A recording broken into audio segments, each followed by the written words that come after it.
Salut à tous, bienvenue sur le coin du ring pour ce nouveau concept, le compte de 3.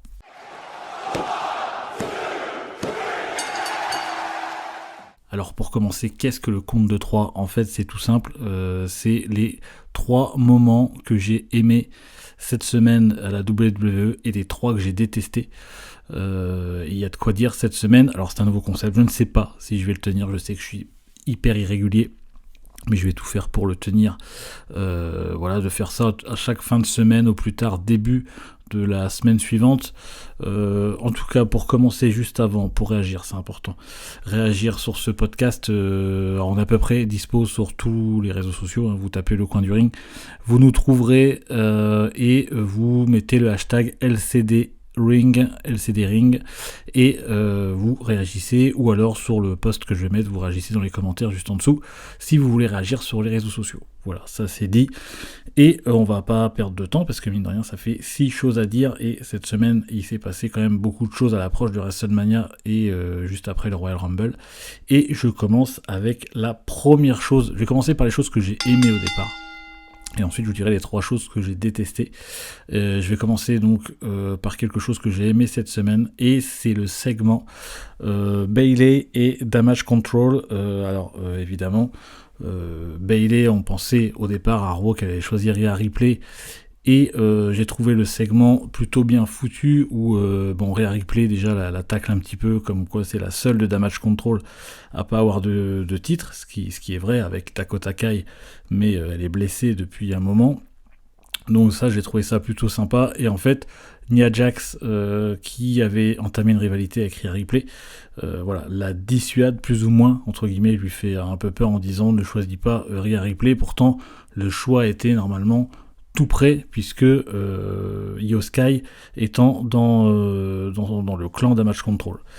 Mais à SmackDown, reversement de situation qui a été, je trouve, extrêmement bien fait, où en fait Bayley s'est rendu compte que Asuka, Kairi Sane et Io Sky se moquaient d'elle et tout ça en backstage, et elle s'en est encore rendu compte dans le ring, où elle a précisé aux lutteuses japonaises qu'en fait elle comprenait tout ce qu'elle disait et que du coup elle apprécie pas qu'elle se moque d'elle, donc ce qui a amené Asuka et Kairi Sane à attaquer Bayley pour l'exclure entre guillemets du clan où elle était leaduse de Damage Control, et évidemment ce qui a amené derrière que Bayley a challengé Io Sky pour WrestleMania. Mais je trouve que tout ça a été très bien fait. C'est quelque chose que j'ai pas vu venir. Je savais quand elle avait pas choisi Rhea Ripley, je me suis dit tiens c'est bizarre, elle va peut-être choisir Io Sky, mais je voyais pas trop comment ça pouvait se faire, et je trouve que là c'était vraiment bien fait.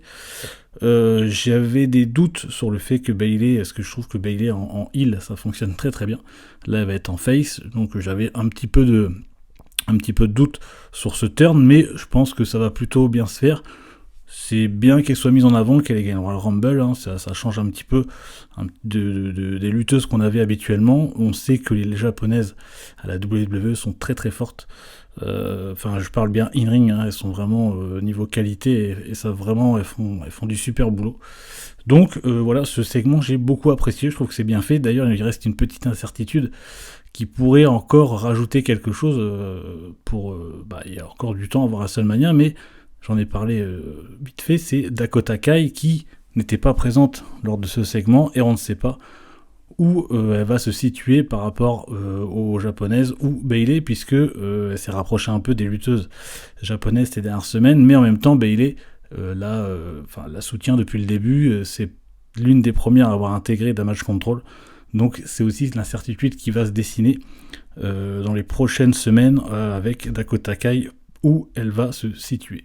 La deuxième chose que j'ai aimée cette semaine, c'est entre guillemets, c'était un petit segment, mais c'est une grosse affaire, puisque c'est Bron Breakker qui passe depuis sa performance au Royal Rumble, qui est vraiment le lutteur à avoir. On voit bien qu'il va quitter NXT, puisque à SmackDown, on l'a vu avec un contrat en main de Nick Aldis, et Adam Pearce est arrivé, lui a dit d'attendre un petit peu avant de signer. Il va lui présenter son contrat pour WWE Raw. Donc on voit que Bron Breakker passe aux yeux du main roster comme un lutteur à avoir, un lutteur à surveiller, très jeune lutteur. Alors certes il a profité, ça s'est su plus tard, que Brock Lesnar soit écarté du Royal Rumble pour en fait, il a pris sa place. Faut savoir qu'il a clairement pris sa place, que tous les lutteurs qui sont sortis, qu'il a éliminés, c'est Brock Lesnar qui devait les éliminer. Comment Bron Breakker s'est fait éliminer, c'est comme ça que Brock Lesnar devait se faire éliminer.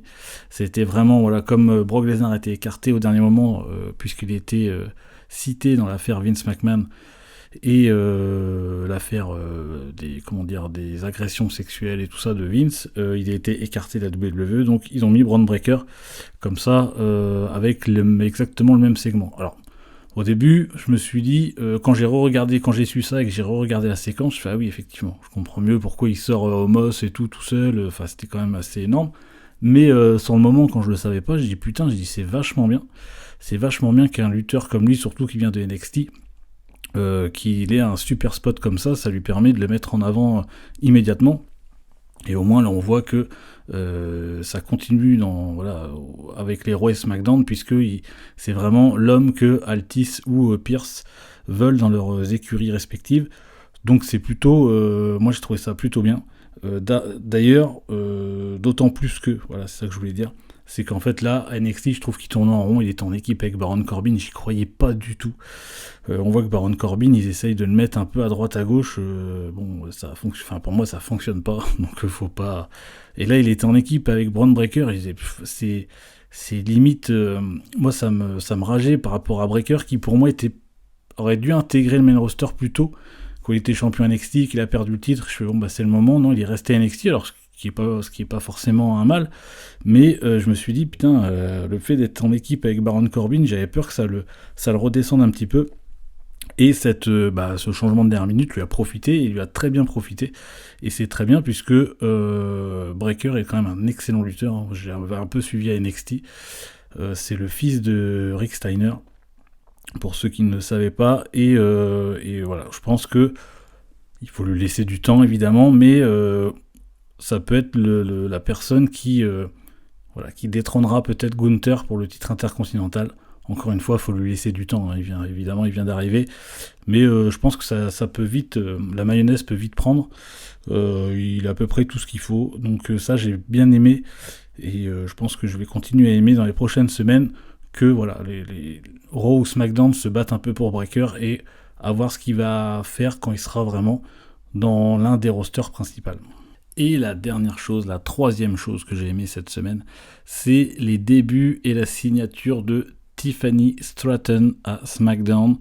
Alors l'ancienne championne NXT, qui moi depuis NXT en fait m'impressionne beaucoup.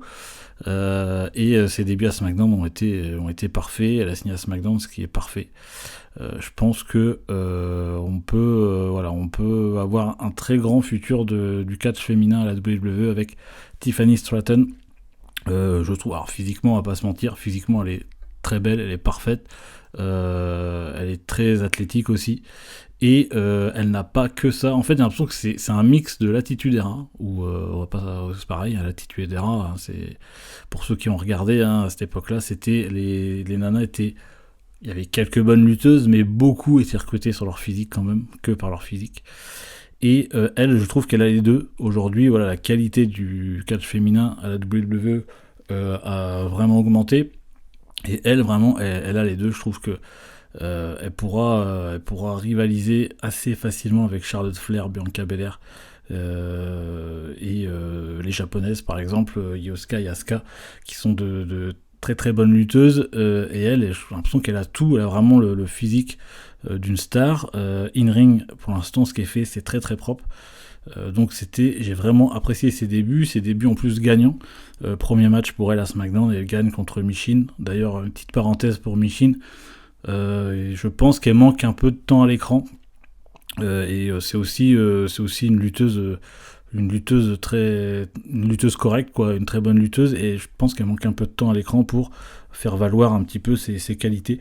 Mais en tout cas, voilà, c'était bien. Du coup, j'étais content pour Michin qu'elle ait un peu de temps à SmackDown, et en même temps pour Tiffany Stratton qui, direct, première victoire dans le roster principal, ce qui est vraiment très très bien. Il faut savoir que elle était formée au Performance Center, de la WWE, donc c'est un produit pur WWE, et qu'elle catch depuis que 2 ans. Donc, alors je sais pas quel âge elle a, par contre je pense qu'elle est assez jeune, mais du coup pour quelqu'un qui catch depuis 2 ans, vu ce qui est fait, si vous ne connaissez pas ou si vous n'avez pas trop fait attention, vous pouvez aller regarder ses anciens matchs sur NXT ou même voir, à mon avis, vous verrez ses matchs dans les prochaines semaines. Mais in-ring, elle fait vraiment du super boulot. Donc si elle a que 2 ans donc, d'ancienneté dans le catch, je pense qu'elle peut que progresser et ça peut vraiment devenir une très grosse star de la lutte féminin dans le monde, quoi. Enfin, ça, le bleu, c'est un peu le monde. Donc voilà. Mais ça va être vraiment sympathique. Moi, j'ai vraiment apprécié ses débuts. Et on verra ce que ça donne dans les prochaines semaines. On passe maintenant aux 3 choses que j'ai détestées cette semaine. Et on commence avec Naomi. Je viens de parler de Tiffany Stratton que j'ai aimé. Et là, Naomi, alors c'est pas la personne que je n'aime pas, voilà, mais j'ai pas aimé le segment de SmackDown, qui, donc, elle signe à SmackDown, elle est toute contente. On voit en backstage que Bianca Belair, Michin, Shotzi et tout ça lui font un petit chant pour lui souhaiter la bienvenue. Et en fait, donc Tiffany Stratton arrive justement pour dire qu'elle est furieuse, qu'elle est pas au centre de l'attention. Alors c'est pas gênant, là jusque-là, voilà, c'est pour mettre en avant les deux, y a pas de souci. Mais pendant ce segment, en fait, alors je sais pas si c'est la façon de filmer, je sais pas, mais Naomi, elle venait tout juste d'apparaître en disant quoi, elle a fait son retour à la Rumble. Et pendant le segment, en fait, la caméra, elle est passée en arrière-plan, on la voyait plus. En fait, on ne la voyait plus du tout à l'écran, alors que à la base, c'était elle qui sortait du bureau, qui venait de signer un contrat à SmackDown pour son retour, etc. Et on l'a plus vue dans le plan. Donc, ce qui a mis en avant Tiffany Stratton, on est d'accord, mais du coup, c'est dommage aussi qu'elle ne soit pas restée au moins dans le plan pour qu'elle ait un peu de temps à la télé. Et j'ai trouvé ça un peu bizarre, en fait. J'ai trouvé ça bizarre que ce retour-là ne soit pas mis un peu plus en avant, sachant que au Royal Rumble, elle est restée quand même un long moment. Je pense que c'est quand même une ancienne superstar de la WWE qui était appréciée. Donc voilà. Alors après, peut-être que effectivement là, c'était on va dire le premier SmackDown évidemment depuis son retour. Donc je pense que c'est pas trop gênant. Elle devrait s'en remettre. Mais du coup, c'est vrai que j'ai trouvé ça un peu bizarre que, au final, le segment commence sur elle parce qu'elle signe et au final, elle disparaît. Elle disparaît dans la réalisation. Donc voilà, ça, j'ai pas trop apprécié. Je trouve ça un petit peu bizarre. Après, encore une fois, je chipote un peu, peut-être, puisque c'est le premier SmackDown qu'elle fait depuis son retour. Donc je pense que dans les prochaines semaines, on la verra certainement beaucoup plus en avant, notamment dans des matchs. Donc ça devrait bien se passer. Mais en tout cas, pour cette semaine, moi, j'ai pas trop apprécié ce moment. La deuxième chose que j'ai pas aimé cette semaine, et on arrive dans le vif du sujet, dans le sujet vif, entre guillemets, ce que j'ai pas aimé, c'est lundi à Raw, la promo de Seth Rollins qui a essayé de convaincre Cody Rhodes de ne pas choisir Roman Reigns, mais de le choisir lui pour le titre World Heavyweight. J'ai trouvé cette promo vraiment, j'avais pas vu la chose venir en fait. Je me suis dit bon, c'est peut-être pour mettre un peu le doute, pour pas que ça soit trop flagrant que Cody Rhodes choisisse Roman Reigns comme challenger. Voilà, je pensais que c'était vraiment juste ça, parce que c'est vrai que ça c'est un petit aparté, mais on peut pas le reprocher. Depuis que Triple H a pris des rênes, il y a très peu de choses qui fuitent. C'est vrai que pendant un moment, on avait vraiment, moi ça me saoulait. On savait peut-être ce qui se passait une semaine à l'avance. Je prends un exemple, mais je me rappelle Trish Stratus, quand elle est revenue, c'était vraiment c'était n'importe quoi. On savait une semaine, voire peut-être même plus, avant qu'elle allait faire son turn sur Becky Lynch, qu'elle allait avoir un match contre elle, tout ça. Enfin, on savait tout. Et là, c'est vrai que par exemple le Rock, j'ai pas vu son retour venir à SmackDown. Donc je pensais vraiment que la promo au départ c'était juste pour mettre un peu le doute, mais alors maintenant que je sais ce qui s'est passé à SmackDown, je trouve vraiment cette promo là, elle est nulle. Elle est nulle puisque il essaye d'influencer Cody Rhodes en évidemment tirant un boulet sur Roman Reigns, en disant qu'il n'était jamais là et que c'est vraiment pas un titre qui va qui vaut le coup. Alors du coup, il dénigre l'autre titre. Il dénigre aussi Roman Reigns. Alors après, on n'aime pas Roman Reigns. Je sais que les gens commencent à en avoir marre et tout. Ça fait Je sais même plus, j'ai arrêté de compter. Moi aussi, hein, ça m'a saoulé. J'ai arrêté de croire depuis longtemps que quelqu'un allait le battre. Moi, j'étais persuadé à un moment donné que Roman Reigns, au final, il allait dire bon, bah voilà, c'est bon, j'ai tout fait, j'ai battu le record de machin et machin. Je rends les titres, je prends ma retraite. Voilà, moi, je pense que et je le pense encore quelque part que ça peut finir comme ça. Maintenant, on peut pas reprocher que la WWE a fait de Roman Reigns un champion historique. Ils veulent qu'il batte le record de Hulk Hogan, je pense. Donc il y a encore quelques semaines et quelques jours à endurer. Mais du coup, ils en ont fait un champion historique, un champion imbattable. Royal Rumble, je me rappelle encore, Michael Cole, il citait tous les matchs donc, où il avait gagné, Roman Reigns, donc match en cage, last man standing, 3-way, nanana. Il n'avait jamais fait de Fatal 4-way. Et là, donc du coup, maintenant, il a gagné un Fatal 4-way, donc il a à peu près gagné toutes les stipulations possibles pour garder son titre. Alors certains vont dire oui, il a de l'aide et tout machin, enfin bref, c'est du catch, hein, on connaît, ça fait partie du truc. Mais ils en ont fait un champion historique, donc du coup, Seth Rollins le dénigre un petit peu, donc rabaisse son titre. Il faut quand même pas oublier, enfin c'est mon avis, hein, après je suis très content qu'il y ait un deuxième titre, mais à la base, le titre World Heavyweight de Seth Rollins a été créé parce que justement, personne n'arrivait à battre Roman Reigns, et Roman Reigns était champion depuis très longtemps, et forcément, il était de moins en moins présent sur les shows, donc il a été créé un petit peu comme, je vais pas dire un prix de consolation, mais comme un petit peu pour donner la chance aux autres, parce que Roman Reigns reste champion et reste au top. Donc du coup, c'est un petit peu dommage de le rabaisser, alors qu'au final, bah voilà, ce titre-là de Seth Rollins a été un petit peu créé parce que personne n'arrive à battre le champion imbattable qui est Roman Reigns. Donc j'ai pas du tout aimé cette petite promo, surtout quand on sait ce que ça donne à l'arrivée. Alors on sait que les plans ont changé, hein, évidemment.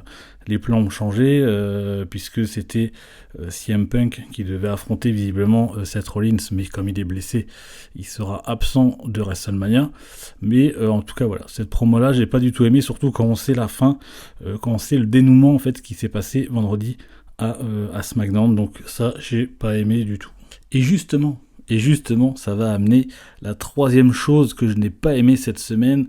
Et pourtant, j'aurais dû aimer, mais c'est évidemment ce qui s'est passé, le Rock, qui visiblement, c'est même quasiment sûr, à moins que du coup ça rechange en dernière minute, mais j'y crois pas beaucoup, qui va challenger Roman Reigns pour WrestleMania 40 au lieu de Cody Rhodes. En gros, Cody Rhodes laisse sa place à The Rock et tout. Alors c'est en temps normal, honnêtement, j'aurais aimé. Parce que mais j'aurais aimé l'année dernière, quoi. Moi, l'année dernière, je voyais un retour du Rock, je sais pas, enfin, il y avait beaucoup de rumeurs, donc je disais, bah, c'est le moment de le faire. Je suis pas un fan absolu de Cody Rhodes. Enfin, je trouve, en fait, si c'est lui qui battrait Roman Reigns, voilà, je trouve que voilà, je le trouve pas hyper crédible. Je trouve qu'il y a des gens mieux placés, qui auraient été mieux placés du moins. Après, il est très populaire visiblement dans l'univers de la WWE. Je suis peut-être pas trop la cible du produit, hein, c'est possible. Mais voilà, je suis pas absolument fan du gars. Il est très bon dans ce qu'il fait, mais je suis pas absolument pris pour que ce soit lui qui détrône Roman Reigns, etc. Toujours est-il que voilà, il est mis en avant depuis quelques temps. Il a fait WrestleMania l'année dernière contre Roman Reigns, où bah là je pensais éventuellement qu'il gagne, j'avais le doute. Au final, il a perdu contre Roman Reigns. J'ai trouvé ça moi plutôt bien. Il est parti derrière sur une rivalité avec Brock Lesnar qui a permis de le monter. Enfin voilà, tout ça en fait, ça a pris limite 1 an pour bien le monter, pour qu'il soit au top niveau. Il gagne le Royal Rumble pour une deuxième fois, donc ce qui est très rare, hein. Il fait partie des 4 avec, des 3 avec Hulk Hogan, Stone Cold et Shawn Michaels. Donc voilà, c'est les 3 seuls qui avaient gagné 2 fois de suite le Royal Rumble. Cody Rhodes est maintenant dans cette liste, dans cette petite liste, donc il n'y a que des grands noms, que des Hall of Famers.